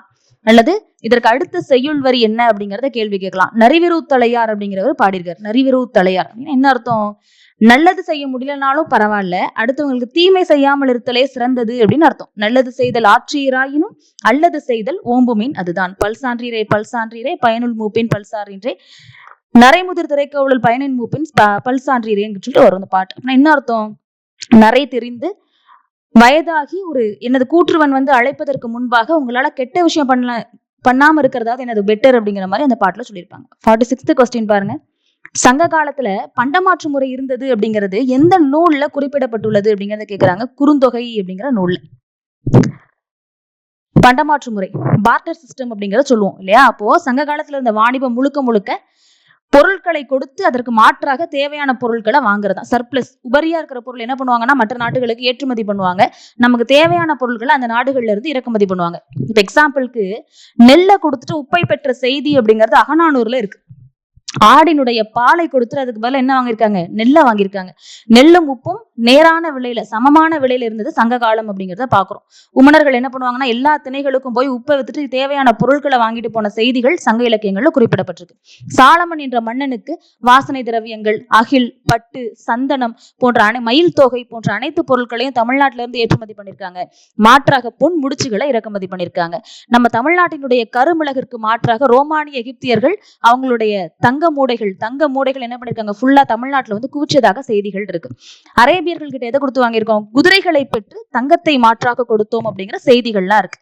அப்ப இதெல்லாம் என்ன? பண்டமாற்று முறைக்கு எடுத்துக்காட்டு அப்படிங்கிறத பாக்குறோம். 47வது கேள்வி பாருங்க. பெண்பார் புலவர்களின் பாடல்கள் இடம்பெறாத நூல் எது அப்படிங்கிறத கேக்குறாங்க. அப்ப என்னது? பொயட்டஸ் என்னெல்லாம் பாடல அப்படின்னா, நிறைய பெண்பார் புலவர்கள் சங்க காலங்கள்ல இருந்திருக்காங்க. ஐங்குறுநூறுல ஒரு பெண்பார் புலவரினுடைய பாடல் கூட இடம்பெறல அப்படிங்கிறத பாக்குறோம். இப்ப எக்ஸாம்பிளுக்கு வெள்ளி வீதியார், காவற்பெண்டு, நச்செல்லையார், நக்கண்ணையார், நப்பசலையார், ஔவையார் போன்று நிறைய பெண்பார் புலவர்கள் என்ன பண்ணிருக்காங்க? சங்க காலங்கள்ல இருந்திருக்காங்க. அப்ப அவங்களை பற்றி செய்திகள் தெரிஞ்சு வச்சுக்கணும், முக்கியமானதுதான். 48வது கேள்வி பாருங்க. பிறப்பு ஓரன்ன உடன் வயிற்று உள்ளும் சிறப்பின் பாலால் தாயும் மனம் திரியும் எனும் புறநானூற்று பாடல் உணர்த்தும் கருத்து யாது அப்படிங்கிறத கேக்குறாங்க. கல்வி அப்படிங்கறத இதற்கான ஒரு ஆன்சர். என்ன காரணம்னு பார்த்தா, பிறந்த பொழுது இருந்த மகிழ்ச்சியை விட தன்னுடைய மகன் சான்றோன், தன்னுடைய மகன் கற்றறிந்தோன் அப்படின்னு பிற சான்றோர்களால் புகழப்பெறுகின்ற தாயினுடைய மனம்தான் என்னதான்? ஒரு நல்ல மனம் எய்தும் அப்படிங்கிறத கொடுக்குறாங்க. கல்விங்கிறதா சரியான ஆன்சர். 49வது கேள்வி பாருங்க. டேஸ் ஷாங் த சாங் முல்லை திணை ஆஃப் ஐங்குறுநூறு அப்படிங்கிறத கேக்குறாங்க. ஐங்குறுநூறுல முல்லை திணை பாடினது யாரு அப்படின்னா யாருதான்? பேயனார். முல்லை அப்படின்னால என்ன இருக்கும்னா காடு, காட்டுக்குள்ள பேய் இருக்கணும், ஞாபகம் வச்சுக்கணும். இப்போ பேயனார் அப்படிங்கிறத பாத்துக்கணும். 50th கொஸ்டின் பாருங்க. கழுமலம் என்ற இடத்தில் போர் நிகழ்வை கூறுவது. கழுமல போர் பற்றி செய்யக்கூடிய செய்தி எங்க இருக்குன்னா அகநானூறு இருக்கு.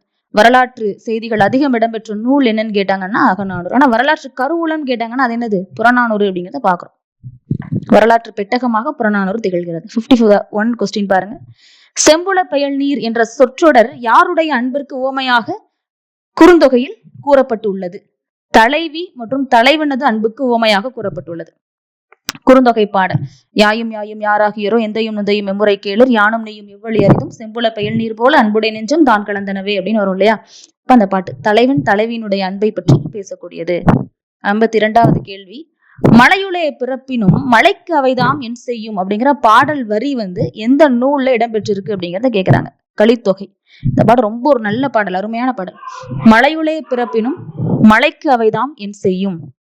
அப்ப என்ன அர்த்தம்னா, நிறைய சந்தனங்கள், வாசனை மரங்கள், தேக்கு, நிறைய என்னது மூலிகை மரங்கள், இது எல்லாமே எங்க பிறக்கும்னா மலையில தான் பிறக்கும். ஆனா ஃபுல்லா என்ன பண்ணிடுறாங்க? வெட்டி எடுத்துட்டு போயிடுவாங்க. மனிதர்களுக்கு தான் அது பயன்படுமே தவிர தன்னை உருவாக்கிய மலைக்கு அதனால ஒரு பயனும் கிடையாது. மலைப்பாங்கான பிரதேசங்கள்ல விளையக்கூடிய அனைத்து மூலிகைகளும், வாசனை திரவியங்களும், நறுமணப் பொருட்களும் மற்ற மனிதர்களுக்கு பயன்படுமே தவிர தன்னை வளர்த்த மலைக்கு ஒருபோதும் பயன்படுவது இல்லை. அதே மாதிரிதான் மலையுளே பிறப்பினும் மலைக்கு அவைதாம் என் செய்யும் அப்படிங்கிற செய்தி கலித்தொகையில இடம்பெற்றிருக்கு. முக்கியமான ஒரு பாடல். அடுத்து, சீன மிசிரம் யவன ரகம் இன்னும் தேசம் பலவும் புகழ் வீசி கலைஞானம் படைத்தொழில் வாணிபமும் மிக நன்று வளர்த்த தமிழ்நாடு. யாரு பாடியிருக்கா? பாரதியாரினுடைய பாடல். ரொம்ப முக்கியமான ஒரு பாட்டு. செந்தமிழ்நாடு எனும் போதினிலே இன்ப தேன் வந்து பாயுது காதினிலே, எங்கள் தந்தையர் நாடு என்ற பேச்சினிலே ஒரு சக்தி பிறக்குது மூச்சினிலேன்னு ஒரு பாட்டு வரும் இல்லையா? அப்ப அதுல சீன மிசிரம் யவன ரகம் இன்னும் தேசம் பலவும் புகழ் வீசி கலை ஞானம் படைத்த தொழில் வாணிபமும் மிக நன்று வளர்த்த தமிழ்நாடுன்னு யாரு பாடியிருக்காங்கன்னா பாரதியார் பாடியிருக்காரு. கேட்பாங்க யாரு பாடின பாடல் அப்படின்னுட்டு. அசோகர் கல்வெட்டுல குறிப்பிடப்படும் சத்தியபுத்திரர் யார்? ரிப்பீட்டட் கொஸ்டின், திருப்பி திருப்பி போக்கஸ் பண்ணிட்டே இருக்காங்க. அசோகரினுடைய 2ஆம் மற்றும் 13ஆம் பாறை கல்வெட்டுகள், கின்னார் கல்வெட்டு, இதெல்லாம் என்ன பண்ணிருக்காங்கன்னா தமிழ்நாட்டு மன்னர்களினுடைய சிறப்புகளை சொல்லியிருக்காங்க. இதுல ரொம்ப முக்கியமான சிறப்பு என்னன்னா, அசோகரினுடைய மௌரிய பேரரசின் ஆட்சிக்கு கீழே இந்தியாவினுடைய சின்ன சின்ன பகுதிகளுக்குள்ள அந்த குடையின் கீழ் அடங்கியது. ஆனா தமிழ்நாட்டினுடைய வரைபடம் அந்த வரைபடத்துக்குள்ள அடங்கலைங்கிறத பாக்குறோம். சேர, சோழ, பாண்டிய மன்னர்கள் தங்களுடைய தனிப்புகள் மங்காமல், தன்னிச்சை மாறாமல், அவங்களுடைய தனித்துவத்தை கொஞ்சமும் குறைச்சிக்காம தனி நிலப்பகுதியில ஆட்சி பண்ணாங்கிற செய்தி இருக்கு. அப்ப என்ன சொல்லியிருக்காங்க? இந்தியா முழுக்க அசோகர் ஆட்சி பண்ணாலும் தமிழ்நாடு மட்டும் அவருடைய ஆட்சியிலிருந்து விடுபட்டு இருந்தது அப்படிங்கிற செய்தி. அதுல சத்தியபுத்ரா அப்படின்னு சொல்லக்கூடியது தகடூர், இன்றைக்கு இருக்கக்கூடிய தர்மபுரியை ஆட்சி செய்த அதியமான் அப்படிங்கிற கடையெழுவலர்கள்ல ஒருத்தன். ஔவையாருக்கு நெல்லிக்கனியை ஈந்தவன் அப்படிங்கிறத பாக்குறோம். ரைட்டா? அடுத்த 55வது கேள்வி. உற்றுளி உதவியும் உருபொருள் கொடுத்தும் பிற்றை நிலை முனியாது கற்றல் நன்றே. அடுத்த லைன் அப்படிதான் வரும். மேற்காணும் புறநானூற்று பாடல் அடி எதன் சிறப்பை வலியுறுத்துகிறது? எஜுகேஷன். என்ன பண்ணிக்கலாம்? உற்றுளி உதவியும் உரு பொருள் கொடுத்தும் பிற்றை நிலை முனியாது கற்றல் நன்றே. தேவையான பொருள் நீ எவ்வளவு நாள் அடுத்தவங்களுக்கு கொடு. யார சொல்றாங்கன்னா குருமார்களை சொல்றாங்க. கல்வி கற்கக்கூடிய ஆசிரியர்களுக்கு எவ்வளவு பெரிய பொருளை கொடுத்தினாலும் நல்ல குருவை பெற்று அதற்கான கல்வியை நம்ம என்ன பண்ணிக்கணும்? வாங்கிக்கணும் அப்படிங்கிற செய்தி புறநானூறுல இருக்கு. அடுத்து பாருங்க. கோகிலத்தை நான் விடுப்பேன் கோகுலமும் காக்கை இனமாகி வழியானுக்கு அஞ்சுமே. இதில் கோகிலம் எனப்படுவது யாது அப்படிங்கிற கேக்குறாங்க. குயில். என்ன பறவை அப்படின்னா கோகிலத்தை நான் விடுப்பேன் கோகுலமும் காக்கை இனம் ஆகி வழியானுக்கு அஞ்சுமே அப்படிங்கிற பாடல். The Roman writer Pliny, the elder writers of dash in his natural history as the first emporium of India அப்படிங்கிறது கொடுக்குறாங்க. ரோம் நாட்டை சார்ந்த மூத்த பிளினி தன்னுடைய இயற்கை வரலாறு எனும் நூலில் டேஷ் இந்தியாவின் முதல் பேரங்காடி என்று குறிப்பிட்டுள்ளார். இது முக்கியமான ஒரு கேள்வி. முசிறி அப்படிங்கிறதுதான். சேர துறைமுகமான முசிறியை பற்றி பேசிய எழுத்தாளர் யார் அப்படிங்கிறதையும் கேட்கலாம். மூத்த பிளினி அப்படிங்கிறவர் தான் இயற்கை வரலாறு நேச்சுரல் ஆஃப் ஹிஸ்டரி அப்படிங்கிற புக்ல அதை மென்ஷன் பண்ணியிருக்காரு. அடுத்த கேள்வி பாருங்க. 10 பாட்டு தொடர்பான வினாக்கள். மகமுறை நோக்கி முகனமர்ந்து ஆனா விரும்பின் தானின்றூட்டி இப்பெரும்பானாற்று பாடலினுடைய எப்பண்பு வெளிப்படுகிறது அப்படின்னா விருந்தோம்பல் தான். ஹாஸ்பிட்டாலிட்டி. மகமுறை நோக்கி முகனமர்ந்து ஆனா விருப்பின் தானின்றூட்டி அப்படின்னா என்ன அர்த்தம்? எப்போ விருந்து முழுமை பெறும்னா எதிர்வந்த விருந்தினர்களினுடைய முகம் எப்பொழுது மலர்கிறதோ அப்பொழுது அந்த விருந்துங்கிறது முழுமை பெறுது.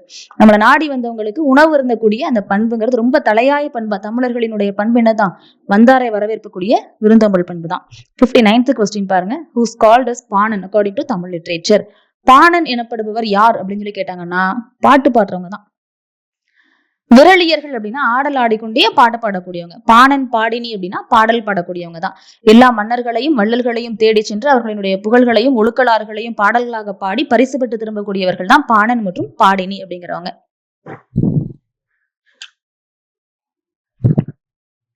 பின்வருவனவற்றை பட்டியல் 1 பட்டியல் 2 பொருத்துக அப்படிங்கறத கேக்குறாங்க. திருமுருகாற்றுப்படை நக்கீரர், புறநராற்றுப்படை முடத்தாம கண்ணியார், சிறுபானாற்றுப்படை நல்லூர் நத்தத்தனார், குறிஞ்சிப்பாட்டு கபிலர். ஆப்ஷன் சி அப்படிங்கறதா அதுக்கு கரெக்டான ஆன்சர். 61வது கேள்வி பாருங்க. நீ கண்டனையோ கண்டார் கேட்டனையோ இப்பாடல் வரி யாரிடம் வினவியது? லேடி லவ் டு மினிஸ்டர் அல்லது மியூசிஷியன் அப்படிங்கறத கொடுக்குறாங்க. ஆப்ஷன் பி தலைவி பாணனிடம். என்னன்னா இது வேற ஒண்ணுமே இல்லை. நீ கண்டனையோ கண்டார் கேட்டனையோ. அப்போ தலைவன் போன வழிய நீ பாத்தியா இல்ல யாராவது சொல்ல கேட்ட என்கிட்ட வந்து சொல்றியா அப்படின்ட்டு யாரு கேக்குறா? பாணன் கிட்ட தலைவி கேட்கறதா இருக்கக்கூடிய செய்தி. 62வது கேள்வி பாருங்க. பின்வரும் நூல்கள்ல 11 மேற்கணக்கு வகையை சார்ந்தது எரு? 11 மேற்கணக்குனா 10 பாட்டும் 8 தொகையும். அப்ப திருமுருகாற்றுப்படை தான். திருக்குறள் 11 கீழ்கணக்கு நூல், திருப்பாவையும் திருத்தொண்டர் புராணமும் பக்தி இலக்கியங்கள் அப்படிங்கிறத பாக்குறோம். 63வது கேள்வி பாருங்க. முட்டாது கொடுத்த முனைவிலங்கு தடக்கை துளிமலை பொழியும் வெளிதுஞ்சு நெடுங்கோட்டு நலிமலை நாடன் அப்படின்னு யாருடைய சிறப்பு இதை பாடப்பட்டிருக்கு? நலிமலையை உடையவன் நல்லி அப்படிங்கிறத பாக்குறோம். நல்லி. 64வது கேள்வி பாருங்க. 700 வரிகளுக்கு மேல் கொண்ட பாடலான மதுரை காஞ்சிங்கிற நூலை இயற்றியவர். இதுல 2 கேள்விக்கு நமக்கு ஆன்சர் எடுத்துடலாம். 700 வரைக்கும் மேல அப்படிங்கறது கொடுக்குறாங்க. மதுரை காஞ்சி அப்படிங்கறத கொடுக்குறாங்க. மாங்குடி மருதனார். குறிஞ்சிப்பாட்டு 261 அடிகள் இருக்கு.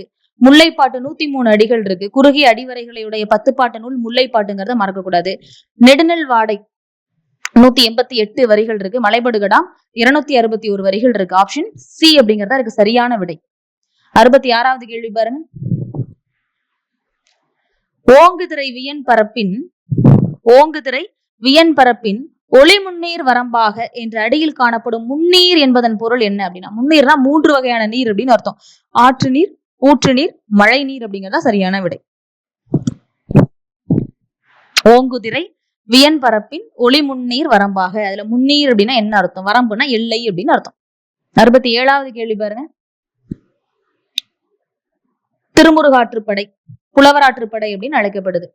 கூத்தராற்றுப்படை மலைபடுகடாம் அப்படின்னு அழைக்கப்படுது. அகநானூறு நெடுந்தொகைன்னு அழைக்கப்படுது. முல்லைப்பாட்டு நெஞ்சாற்றுப்படை அப்படின்னு அழைக்கப்படுது. அடைமொழிகள் சிறப்பு பெயர்கள் என்ன நூல்களுக்கு? கேள்வி கேட்கிறாங்க. 68வது கேள்வி பாருங்க. ஆற்றுப்படை இலக்கியத்துல கூறப்பட்டுள்ள ஆறு என்றால் என்ன? ஆறுனா நம்ம என்ன நினைச்சிடக்கூடாதுன்னா ரிவர்னு நினைச்சிடக்கூடாது. பரிசு புறவலன் எல்லாம் கிடையாது. ஒருவர் மற்றொருவருக்கு வழி சொல்லுதல். பொதுவாவே ஆற்றுப்படை இலக்கியங்கள் பொறுத்தவரை சிறப்பு என்ன அப்படின்னா, வள்ளலையோ மன்னனையோ பாடி புகழ்ந்து பரிசில் பெற்று திரும்பிய ஒரு பாணன் எதிர் வருகின்ற வறுமையுற்ற பாணனுக்கு இந்த புலவர்கிட்டயோ அல்லது இந்த மன்னர்கிட்டயோ போனேன்னா அவங்கள பத்தி சிறப்பாக பாடல்கள் பாடி கொடுத்தனா உனக்கும் இன்னது பரிசாக கிடைக்கும், உன்னுடைய வறுமை நீங்கும், உன்னுடைய உற்றாரும் சுற்றத்தாரும் ரொம்ப நல்ல நிலைமைக்கு போக முடியும் அப்படிங்கிறது வழிகாட்டக்கூடிய இலக்கியமாக அமைந்ததுனால்தான் அதுக்கு என்ன பேர் வைக்கிறாங்க? ஆற்றுப்படை இலக்கியம்னு பேர் வைக்கிறாங்க. ஒருவர் மற்றொருவருக்கு வழி சொல்லுதல் அப்படின்னு அர்த்தம். ரைட்டா? அடுத்த 69வது கேள்வி, கீழ்கண்டவற்றை பொறுத்துக. இலக்கியம் மக்கள் வாழ்வியல். சிலப்பதிகாரம் அப்படிங்கிறது உரிமை சுற்றம் அப்படின்னு அர்த்தம். கலித்தொகை அடிமை முத்திரையிடல் அப்படிங்கிற ஒரு வாழ்வியல் முறை அங்க இருக்கு. சிலப்பதிகாரத்துல சுற்றம் பத்தி பேசியிருக்காங்க, உறவினர்கள் பத்தி பேசியிருக்காங்க. கலித்தொகையில அடிமை முத்திரையிடல், இவன் என்னுடைய அடிமை அப்படின்னு முத்திரையிடக்கூடிய வழக்கம் இருந்த செய்தி அதுல இருக்கு. மலைபடு கடாம்ல மக்கள் உணவு பழக்க வழக்கங்களை சொல்லியிருக்காங்க. நம்ம பார்த்திருப்போம் கூத்தராற்றுப்படை அல்லது மலைபடு கடாம் அப்படிங்கிற நூல்ல, இல்லையா? நன்னன் என்ற மன்னனை போய் என்ன பண்ண, செய் நன்னன், அவனை போய் பாடினா உனக்கு இன்னது பரிசாக கிடைக்கும்னு சொல்லக்கூடிய பாணன் அங்க என்ன பண்றான், ஒரு சிற்றூர் இருக்கும், ஒரு பாக்கம் இருக்கும், அந்த பாக்கத்துல போய் தங்கினா உனக்கு இந்த மாதிரியான உணவு முறைகள்லாம் அங்க இருக்கு. நெய்க்கண் வேவையோடுன்னு சொல்லியிருப்பாங்க. நெய்யில் வெந்த மாமிசத்தை உனக்கு உணவாக தருவாங்க. சோறு பொம்மல் சொல்லக்கூடிய சோறு உனக்கு உணவாக கிடைக்கும் அப்படின்ட்டு உணவு முறைகளை அதிகமா மலைபடுகடாமல பேசியிருக்காங்க. மக்களினுடைய உணவு பழக்க வழக்கம். அப்போ சிக்கு 4 வரக்கூடிய ஒரே ஆப்ஷன் அதுதான். மலைபடுகடாம் படிச்சிருந்தோம் அப்படின்னால என்ன பண்ணிடலாம், இதுக்கான ஆன்சர் நம்மளால எடுக்க முடியும். நெடுநல் வாடை அப்படிங்கிறது அரண்மனையின் ஆடம்பர உபகரணங்கள் பத்தி அதுல பேசப்பட்டிருக்கு. நெடுநல் வாடைங்கிறது நக்கீரர் எழுதியது. தலைவிக்கு அது நெடுவாடையாகவும், அந்த சரியான நேரத்தை போருக்கான நேரமாக தேர்ந்தெடுத்த தலைவனுக்கு அது நல்வாடையாகவும் அமைந்ததால் குளிர்காலத்துல நடந்ததுனால நெடுநல்வாடை அப்படின்னு அதுக்கு பேர் வைக்கிறாங்க. ரொம்ப முக்கியத்துவம் வாய்ந்த காதலோடு அகத்தையும் புறத்தையும் சேற்று பேசிய ஒரு இலக்கியமா நெடுநல்வாடை இருக்கு. 70. வையகம் பணிப்ப வளநேர்வு வளையி என தொடங்கும் 10 பாட்டு இலக்கியம் எதுன்னு கேட்டாங்கன்னா நெடுநல்வாடை தான் ஆன்சர். நெடுநல்வாடை அகமா புறமா என்ற விவாதத்திற்கு காரணமான மலர் எதுன்னு கேக்குறாங்க. வேம்பு மலர் தான். என்ன காரணம்னா வேற ஒண்ணுமே இல்ல. அதுல ஒரு முக்கியமான சங்க புலவர்களினுடைய மத்தியில நக்கீரர் போய் அவருடைய படைப்பான நெடுநல்வாடையை சமர்ப்பிக்கும் பொழுது ஒரு சந்தேகம் எழுது. என்னன்னா ஒரு வார்த்தையை சேர்க்கிறார். வேல் இருக்கு இல்லையா, வேலினுடைய நுனி வேம்பு மாதிரி இருக்குன்னு எழுதுறாரு. இப்ப என்ன ஆயிடுச்சுன்னா, பொதுவாக என்ன காட்டக்கூடாது, புறத்தனைகளுக்குரிய எந்த ஒன்றையுமே அக இலக்கியத்துல காட்டக்கூடாது, எந்த ஒரு அடையாளத்தையும் காட்டிடக்கூடாது. அது குறிப்பாலதான் உணர்த்தப்படணுமே தவிர வெளிப்படையா உணர்த்தக்கூடாது. அக இலக்கியங்கள் எதுலையுமே புறம் சார்ந்த விஷயங்கள் எதுவும் ஈடுபடக்கூடாது, இடம்பெறக்கூடாதுங்கிறது விதி. அப்போ வேம்புன்னு காட்டிட்டாங்களே, இன்டைரக்டாவோ டைரக்டாவோ அது யாரை மீன் பண்ணிருதுன்னா பாண்டிய மன்னரினுடைய அடையாள பூ அப்படிங்கறத குறிச்சிருது இல்லையா. வேப்பம்பூவை தன்னுடைய வேலின் நுனியில் பூவாக அணிந்தவன் ஒரு படை வீரன் நிக்கிறதா நக்கீரர் அதுல காட்டுறாரு நெடுநல்வாடையில. உடனே அது என்னதான் புற இலக்கியம்னு நிறைய பேர் சொல்லுவாங்க. இல்ல தலைவன் தலைவியினுடைய காதல் வாழ்க்கையை பேசுது, அதனால அது அக இலக்கியம் தான் அப்படின்னு பிரிச்சு பேசுறவங்க ஒரு கேட்டகரி இருக்காங்க. அதனால நெடுநல்வாடை அப்படிங்கிறது அகமா புறமாங்கிற விவாதத்திற்கு காரணமான மலர் எதுன்னு கேட்டாங்கன்னா வேப்பு மலர் அப்படிங்கிறத ஞாபகத்துல வச்சுக்கோங்க. 72. கரிகாலனினுடைய ஆட்சியின் சிறப்பு பற்றி விரிவாக கூறுவது எதுன்னு கேட்டாங்கன்னா பட்டினப்பாலை. கரிகாலனினுடைய இயற்பெயர் திருமாவளவன் அப்படிங்கிறதான். கல்லணையை கட்டியவன் அப்படிங்கிறது அவனுடைய சிறப்பு. வேற என்ன சொல்லுவாங்க கரிகாலன் பொறுத்தளவுல அப்படின்னா, ரொம்ப முக்கியத்துவம் வாய்ந்த சங்ககால சோழ மன்னன் கரிகாலன் தான். பின்னால வந்த பிற்கால சோழர்கள் அல்லது பேரரசு சோழர்கள் தங்களை என்ன சொல்லி அடையாளப்படுத்திக்கிறாங்கன்னா, கரிகால் பெருவளத்தானினுடைய வழிவந்தவர்கள் சொல்றதெல்லாம் அவங்க பெருமைப்பட்டுக்கிறாங்க. அப்போ நிறைய போர்கள் செஞ்சவனா யார் இருந்திருக்கா, கரிகாலன் இருந்திருக்கான். வெண்ணி பரந்தலை அப்படிங்கிற போருங்கிறது ரொம்ப முக்கியமானது. கடையெழு வள்ளல்கள் மற்றும் யார் வேளிர்குல தலைவர்களை தோற்கடித்த ஒருத்தனாவும் கரிகாலன் இருந்திருக்கான் அப்படின்னு சொல்றோம். பட்டினப்பாளையில அவனுடைய சிறப்புகள் இருக்கு. 10 பாட்டில் செம்பாதி அப்படிங்கிறது எவ்வகை நூல்கள் அப்படிங்கறத கேக்குறாங்க. செம்பாதின்னு என்ன அர்த்தம்னா கரெக்டா ஹாஃப். ஆற்றுப்படை நூல்கள் தான். பெரும்பானாற்றுப்படை, புறநராற்றுப்படை, சிறுபானாற்றுப்படை, கூத்தராற்றுப்படை எல்லாமே என்னதான் திருமுருகாற்றுப்படை. ஆற்றுப்படை இலக்கியங்கள் அதிகமாக அமைஞ்சதுனால ஆற்றுப்படை நூல்கள் தான் செம்பாதி சரிபாதி இருக்கு அப்படிங்கிறத பாக்குறோம். 74. முல்லைப்பாட்டு எனும் நூலினுடைய ஆசிரியர் யார் அப்படின்னா நப்பூதனார். 75. 18 சிறப்பிக்கப்படும் மன்னர்கள் சேரர்கள் தான். 76வது கேள்வி, யாருடைய சொற்றொடர் என்பதை சரியாக அறிக அப்படிங்கறத கேக்குறாங்க.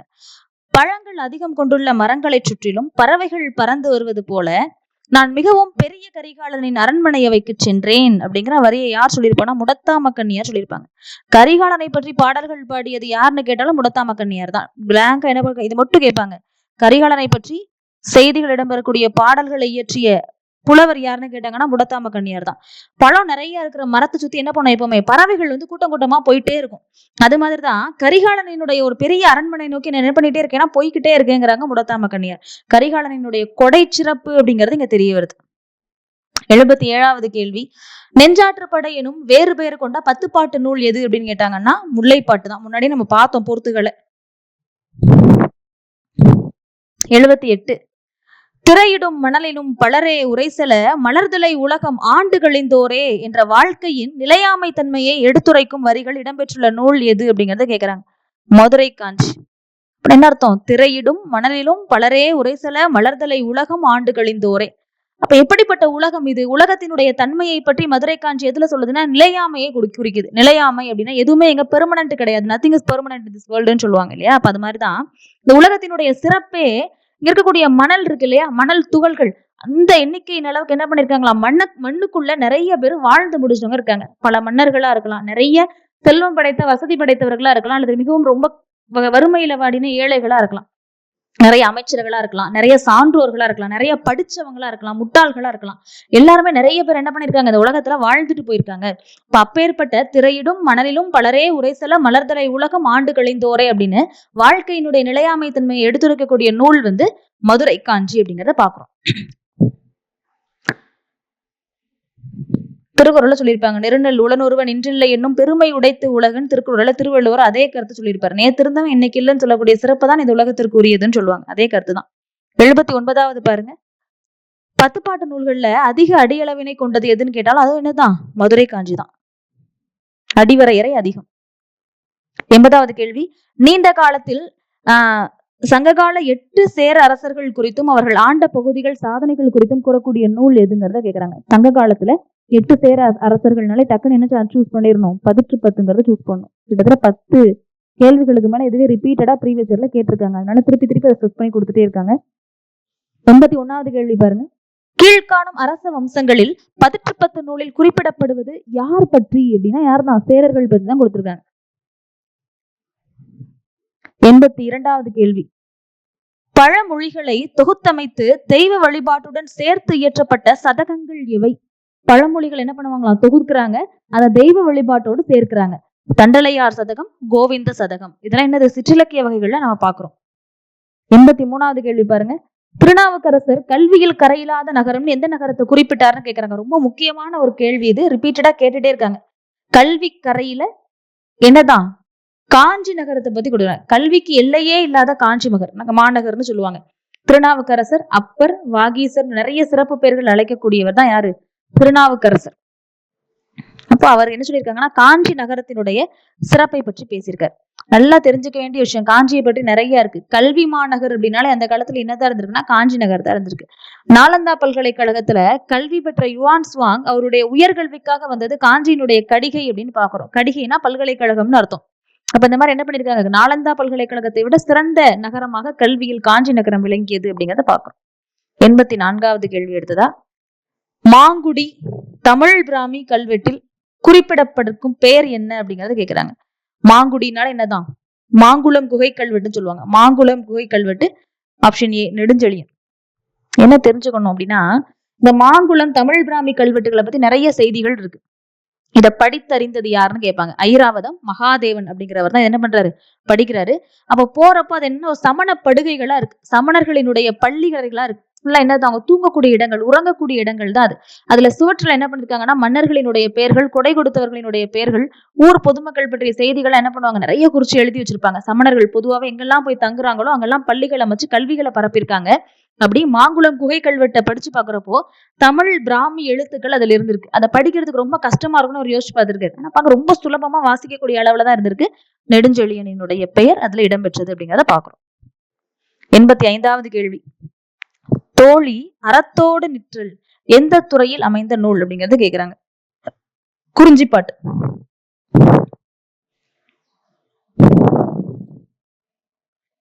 தொய்யாகரம் என்பது சங்க காலத்தில் ஒரு வகையான தலை அலங்காரமாக இருந்தது தொய்யாகம் அப்படின்ட்டு. சரியா? தலை அலங்காரமாக இருந்தது. ஆனா என்னது? மலர்னால செய்யப்படக்கூடிய தொய்யாகம் என்கிறது நிறைய இன்னைக்கு தலை அலங்கார பொருட்கள் இருக்கு இல்லையா? சிகை அலங்காரத்துக்கு அந்த மாதிரி ஒரு பொருள் இருந்துச்சுங்கிறத கூற்றுல கொடுக்குறாங்க. காரணத்துல குறிஞ்சிப்பாட்டின் கபிலர் 101 வகை மலர்களை குறிப்பிடுகிறார் அப்படின்னு கொடுத்திருக்காங்க. இது என்னது? தவறான ஸ்டேட்மெண்ட். அப்ப ஆப்ஷன் என்னது? டி. இரண்டும் ஏ மற்றும் ஆர் சரி. ஆனா என்னது? ஆறுங்கிறது சரியான காரணம் இல்லை அப்படிங்கறதா இதற்கான ஆன்சர். 11 கீழ்கணக்கு மற்றும் அறநூல் தொடர்பான வினாக்கள். சுக்கிரநீதி, மனநூல் முதலியவற்றில் வழிநூல் திருக்குறள் என்பாரின் கூற்றை மறுத்து திருக்குறள் முதல் நூலை அப்படின்னு சொன்னது யாருன்னு கேக்குறாங்க. நக்கீரனார். ரொம்ப முக்கியமான கொஸ்டின் இது. அனாலிசிஸ் பேசிஸ்ல கேட்டிருக்காங்க. சுக்கிரநீதி, மனநூல் இதெல்லாம் தான் முதன்மையான நூல்கள். இதை தழுவி எழுதப்பட்டதுதான் திருக்குறள் அப்படின்னு என்ன பண்ணிருக்காங்களாம்? நிறைய பேர் சொன்னாங்களாம். அந்த கூற்றை மறுத்து பேசினது நக்கீரனார் தான். என்ன அர்த்தம்? மனுநூல் மனுநீதி அப்படின்னு என்ன அர்த்தம்னா, சான்ஸ்கிரிட் வடமொழியில எழுதப்பட்டது. வர்ணாசிரம கோட்பாடுகள் குறித்து அதிகம் பேசுவது. ஆனா திருக்குறள் அனைத்து வகுப்பாருக்கும், அனைத்து மொழியாருக்கும், நாட்டாருக்கும், மதத்தாருக்கும், எல்லா பிரிவினருக்கும் பொதுவான ஒரு நூலா இருக்கிறதுனாலதான் உலக பொதுமறை அப்படின்னு அதை சொல்றோம். உயர்வான கருத்துக்கள், சான்றோர்களுக்கு அதிக முக்கியத்துவம், கல்வி இதுக்கெல்லாம் என்ன பண்ணிருக்காங்க? அதிக இம்பார்ட்டன்ஸ் கொடுத்து எழுதியிருக்காங்க. பிறப்புக்கும் எல்லா உயிர்க்கும் என்ற உயரிய மனிதநேயத்தையும் விழுமியத்தையும் சொல்லிக் கொடுத்த நூல் திருக்குறள் தான். அதனால சுக்கிரநீதி, மனநூல்ல அதுக்கு பின்னாடி எழுந்தது. அதற்கு முன்பாகவே எழுதப்பட்ட நூல் தான் திருக்குறள் அப்படின்னு முதல்ல வாதிட்டவர் யார் அப்படின்னு சொன்னது யாருன்னு கேட்டா நக்கீரனார் அப்படிங்கறதா சரியான விடை. 88வது கேள்வி பாருங்க. செல்வம் சகடக்கால் போல் வரும் அப்படின்னு யார் சொல்லியிருக்கா? நாலடியார்ல சொல்லியிருக்காங்க. முக்கியமான ஸ்டேட்மெண்ட் தான். 89வது கேள்வி. 18 நூல்களை உள்ளடக்கிய 11 கீழ்கணக்கு நூல்கள் பெரும்பாலும் ஒழுக்க நெறிமுறைகளை பற்றி கூறுகிறது. சரியான ஆன்சர் தான் இது. 18 கீழ்கணக்கு 18 மேற்கணக்கு முழுக்க என்ன சொல்லியிருக்கோம்? அகம் சார்ந்த புறம் சார்ந்த தமிழர்களினுடைய வாழ்வியலையும் பண்பாடு, கலாச்சாரம், வாழ்க்கை முறை, போர், வீரம், வெற்றி, சிறப்பு, கல்வி இதை பத்தி எல்லாம் பேசியிருக்கோம் 18 மேற்கணக்கு. ஆனா 18 கீழ்கணக்கு முழுக்க முழுக்க அறங்கள் பற்றியும் உயர்ந்த சமூக விழுமியங்கள் பத்தி தான் அதிகமா பேசியிருக்கு. அறநூல்கள்னால இது என்னதான்? 18 கீழ்கணக்குங்கிறத பாக்குறோம். திருக்குறள் என்னதான்? சங்க நூல்கள்ல தான் அதை வைக்கணும். ஏன் அதுல வைக்கலன்னா அறநூல்களுக்கு தலைமை நூலாவே திருக்குறள் தான் இருக்கு. ஆளும் வேலும் பல்லுக்குருதி, நாளும் ரெண்டும் சொல்லுக்குருதின்னு சொல்லுவோம். நாலடியாரும் திருக்குறளும் எனது இரட்டை நூல்களா நம்ம பார்க்கிறோம். தமிழுக்கு கதி அப்படின்னு கம்பராமாயணத்தை திருக்குறளையும் சொல்றோம் இல்லையா? அப்போ முக்கியத்துவம் வாய்ந்த அறநூல்களினுடைய வரிசையில நாலடியார் மற்றும் திருக்குறள்ங்கிறது முதன்மை பெற்ற நூலா வைக்கிறதுனால திருக்குறளத்துக்கு என்ன பண்ணிட்டாங்க? 18 மேற்கணக்குல வைக்காம 18 கீழ்கணக்குல தமிழறிஞர்கள் வகைப்படுத்திட்டாங்க அப்படிங்கிறத பாக்குறோம். 2வது ஸ்டேட்மெண்ட் பாருங்க. அவற்றுள் திருக்குறளும் நாலடியாரும் முதன்மையானது அப்படிங்கறத கொடுக்குறாங்க. கரெக்ட் தான். சிலப்பதிகாரமும் மணிமேகலையும் பண்பாடு மற்றும் சமயத்தை பற்றி கூறுகின்றன. சமயம்ங்கிறது என்னது? அதோட பேக்ரவுண்ட் மட்டும்தான். முழுக்க முழுக்க ஸ்ட்ரெஸ் பண்றது என்னன்னா குடிமக்களினுடைய வாழ்வியல் தான் சிலப்பதிகாரமும் மணிமேகலையும். பண்பாடு சமயத்தை பத்தி அதிகமா அதுல என்ன பண்ணல? பேசப்படலை அப்படிங்கிறத பாக்குறோம்.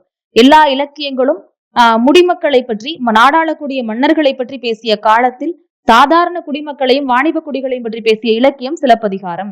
அதனால என்னதான்? இது அதிகமாக குடிமக்களை பேசியது. ஆப்ஷன் இப்ப என்னது? கரெக்ட். சி தான். 1 மற்றும் 2 சரி அப்படிங்கிறத பாக்குறோம். 90வது கேள்வி பாருங்க. கள்ளத்தின் ஊற்றும் சுரம் என்பர் காதலர் உள்ளம் படர்ந்த நெறி பாடல் இடம்பெற்ற நூல் எது அப்படிங்கறத கேக்குறாங்க. 5 50. இந்த பாட்டு ரொம்ப ரொம்ப ரொம்ப இம்பார்ட்டன்ட். கேட்டுட்டே இருக்காங்க அடிக்கடி. அதனால என்ன பண்ணிக்கலாம்? இதை கிளியரா பார்த்து வச்சுக்க வேண்டிய அவசியம் இருக்கு. கள்ளத்தின் ஊற்றும் சுரம் என்பர் காதலர் உள்ளம் படர்ந்த நெறி அப்படிங்கிறது எதுக்காக அப்படின்னா, இந்த பாடலினுடைய உள்ளார்ந்த பொருள் ரொம்ப முக்கியத்துவம் வாய்ந்தது. என்ன பண்றாங்க? தலைவன் தலைவியை பிரிஞ்சு இருக்கான். இப்ப என்ன பண்றாங்க? அதை பாக்குறப்போ ஒரு பெண்மான் என்ன பண்ணுதுன்னா ரொம்ப தாகமா தவிச்சிட்டு இருக்கு. ஒரே ஒரு சுனை நீர், அதுல ரொம்ப குறைவான அளவு தான் தண்ணீர் இருக்கு. ஆண்மான் நேர போய் என்ன பண்ணுது? அந்த தண்ணீரை வாய் வச்சுட்டு என்ன பண்ணலாம்? உள்ள குடிக்கல. ஏன்னா ஒரு பாவனை மாதிரி கிரியேட் பண்ணுது. தான் நீர் அருந்துவதை பார்த்தால்தான் பெண்மான் நீர் அருந்தும் நினைச்சு சும்மா வாய் வச்சு என்ன பண்ணிருச்சான்? அந்த துணை நீர்ல இருந்து வாய் எடுத்துருச்சான். உடனே பெண்மான் நினைச்சிச்சு ஆண்மான் தண்ணீர் பருகிருச்சுன்னு சொல்லிட்டு இதுவும் போய் என்ன பண்ணுது? அந்த தண்ணீர் அருந்தியதாக ஒரு செய்தி. இந்த காட்சியை பார்த்த தலைவன் தலைவியை உடனே பார்க்கணுங்கிற ஒரு தாட் அவனுக்கு வருது. அதனால கள்ளத்தின் ஊற்றும் சுரம் என்பர் காதலர் உள்ளம் படர்ந்த நெறி அப்படிங்கிற பாடல் வரி 5 50 அப்படிங்கறதுல கொடுத்திருக்காங்க. முக்கியமான பாடல். அடுத்த கேள்வி பாருங்க. உலகம் உருண்டை வடிவமானது என்று கூறிய முதல் தமிழ் நூல் எதுன்னு கேக்குறாங்கன்னா முதுமொழி காஞ்சி தான். காசி காண்டம் அப்படிங்கிற நூலை இயற்றியவர் அதிவீர ராம பாண்டியர். 93. பட்டாளை சூழ்ந்தாலும் மூவுலகும் பரிமளிக்கும், பரிந்த அவ்வேட்டை தொட்டாலும் கைமணக்கும், சொன்னாலும் வாய்மணக்கும் எது அப்படிங்கறத கேக்குறாங்க. படிக்காசு புலவரினுடைய பாடல் ஏடு. டெக்ஸ்ட் ஆஃப் படிக்காசு புலவர் சாங்ஸ். 94. களவழி 40 எந்த அரசரை புகழ்ந்துரைக்கிறது? செங்கணான் அப்படிங்கிறது. பொதுவாவே களவழி 40 என்ன பண்ணுவாங்க, 2 வழிகளை பாடும் அப்படின்னு சொல்லுவாங்க. ஒண்ணு ஏற்களம், இன்னொன்னு போர்க்களம். அவ இதுல என்ன எந்த களத்தை பத்தி பேசியிருக்காங்க அப்படின்னா போர்க்களத்தை பத்தி பேசியிருக்காங்க. செங்கணான் அப்படிங்கிற மன்னன் தான் இதுல புகழ்ந்துரைக்கப்பட்டிருக்கான் அப்படிங்கறத பத்தி பாக்குறோம். ரைட்டா? களவழி 40 செங்கணான். 95வது கேள்வி. வேளாண் வேதம் என போற்றப்படும் நீதி நூல் எது அப்படிங்கறத கேக்குறாங்க. ஆப்ஷன் டி நாலடியார் அப்படிங்கறதுதான் வேளாண் வேதம். சமண முனிவர்கள் பலரால் இயற்றப்பட்ட முக்கியத்துவம் வாய்ந்த ஒரு நூல். 96வது பாட்டு பாருங்க. கொஸ்டின் பாருங்க. புலமிக்கவரை புலமை தெரிதல் புலமிக்கவர்க்கே புலனாம் என்ற அடிகள் இடம்பெற்றுள்ள நூல் எது அப்படிங்கறத கேக்குறாங்க. பழமொழி அப்படின்னு பாக்குறோம். புலம் மிக்கவரை புலமை தெரிதல் புலமிக்கவர்க்கே புலனாம் அப்படின்னா என்ன அர்த்தம்? எப்பவுமே கல்வியில சிறந்தவங்க எப்படி இருக்கணும்? புலமையை வெளியில அடுத்தவங்களுக்கு தெரியப்படுத்தணும். அவங்க எந்த அளவுக்கு கல்வியில எக்ஸ்பர்ட்னு வெளியில சொல்லணும். அப்படி இருக்கிறவங்க தான் தான் கற்ற கல்வியை வெளியே எடுத்துரைக்கக்கூடிய மாண்பு மிக்கவருக்கே கல்வி உரித்தானது. பெருமை, அந்த கல்விக்குரிய பெருமை அப்பதான் முழுமை பெறும்னு சொல்லுவாங்க. புலமிக்கவரை புலமை தெரிதல் புலமிக்கவருக்கே புலனாம். சிறப்பு மிக்க கல்வி பெற்றவங்களுக்கே சிறப்பு என்ன? தான் கற்ற கல்வியை சான்றோர் முன் செல சொல்லக்கூடிய அந்த தன்மை வேண்டும் சொல்லக்கூடியது வந்து பழமொழி அப்படின்னு பாக்குறோம். ரைட்டா? 97வது கேள்வி. தமிழுக்கு கதி என்று அழைக்கப்படுபவர்கள் யாருங்க? 2 நூல், கம்பரும் திருவள்ளுவரும் தான். கம்பராமாயணமும் திருக்குறளும் தான் தமிழுக்கு கதி அப்படிமோ. 98வது கேள்வி பாருங்க. திணைமாலை 150 என்ற நூலின் ஆசிரியர் யார்? Option B Kanimethaviyar. திணைமாலை 150 என்ற நூலின் ஆசிரியர் கனிமேதாவியார் அப்படின்னு சொல்லி பாக்குறோம். 99வது கேள்வி. ஆசாரக்கோவை என்ற நூலின் ஆசிரியர் பெருவாயின் முள்ளியார். 100வது கேள்வி. சிறுபஞ்ச மூலம் என்ற நூல் மூலம் எவ்வகையான அறிவை பெற முடியும்? மருத்துவ அறிவு அப்படின்னு சொல்லி பாக்குறோம். சிறுபஞ்ச மூலம் மருத்துவ அறிவு. 100 கேள்விகள் அப்படிங்கிறது முழுமை பெற்றிருக்கு.